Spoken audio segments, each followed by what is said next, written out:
दोस्तों, BK motivational कहानी में आपका स्वागत है। दोस्तों, आज हम ऐसे समाज में जी रहे हैं जहां लड़कों को ही महत्व दिया जाता है, जबकि लड़कियों को एक बोझ समझा जाता है।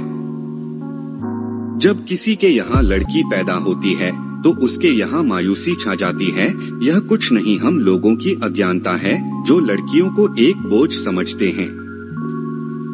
आप सभी को यह जानकर हैरानी होगी कि लड़की का जन्म उसी के घर में होता है जो सौभाग्यशाली होते हैं और अपने पूर्व जन्म में कोई पुण्य का काम किया होता है।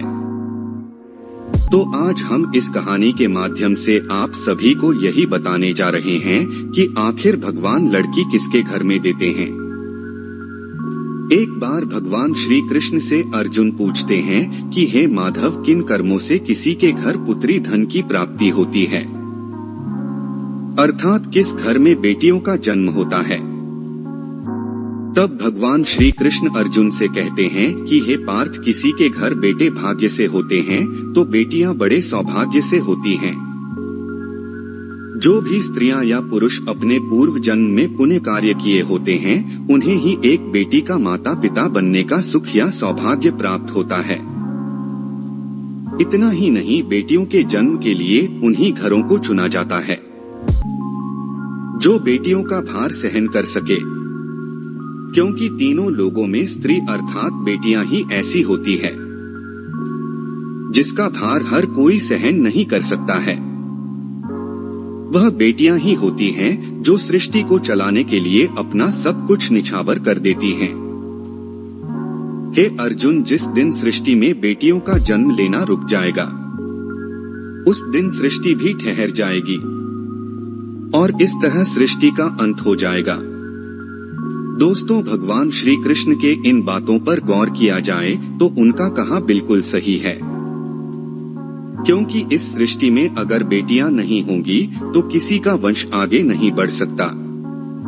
आपने भी अक्सर कई लोगों को यह कहते जरूर सुना होगा, जिस घर में बेटी का जन्म होता है वह घर स्वर्ग के समान होता है, क्योंकि कि बेटे तो एक कुल को रोशन करते हैं लेकिन बेटियां दो कुलों को रोशन करती हैं। बेटियां माता पिता के घर एक बेटी का उत्तरदायित्व निभाती हैं, तो ससुराल में वह एक बहू के रूप में पूरे कर्तव्यों का पालन करती हैं।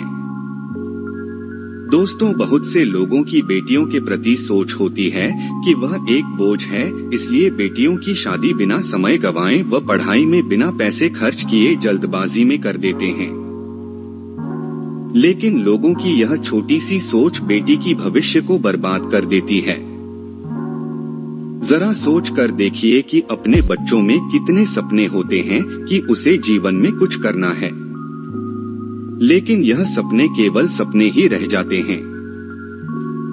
इसलिए बेटियों को अपने सपनों को पूरा करने देना चाहिए।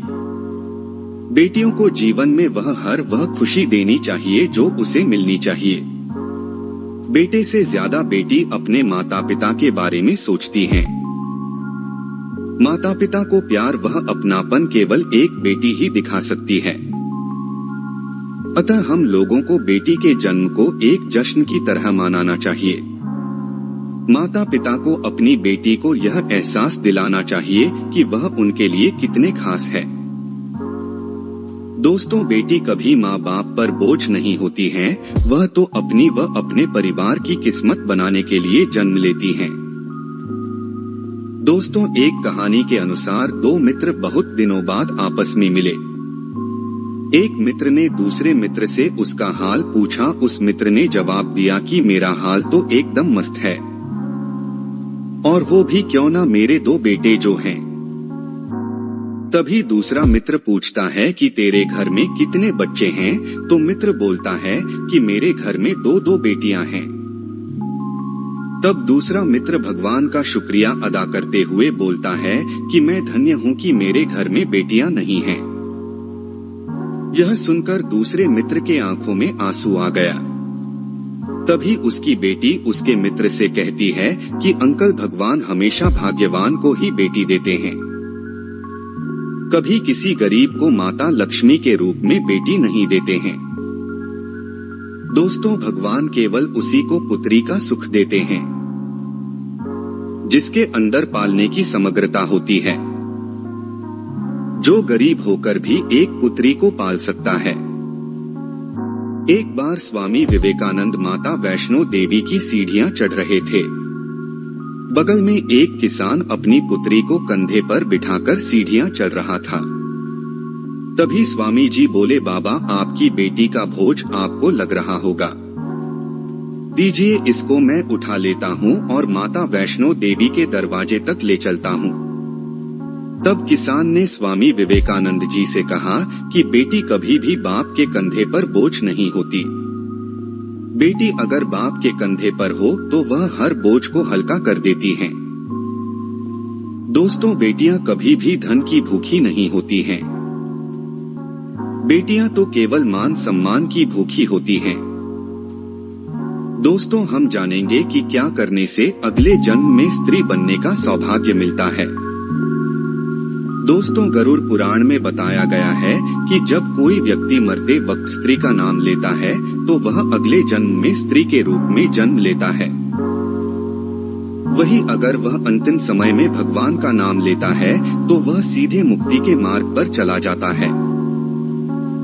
दोस्तों, अगर आपको वीडियो अच्छा लगा हो तो हमारे वीडियो को लाइक, शेयर तथा चैनल को सब्सक्राइब जरूर करें। वीडियो देखने के लिए आपका बहुत बहुत धन्यवाद।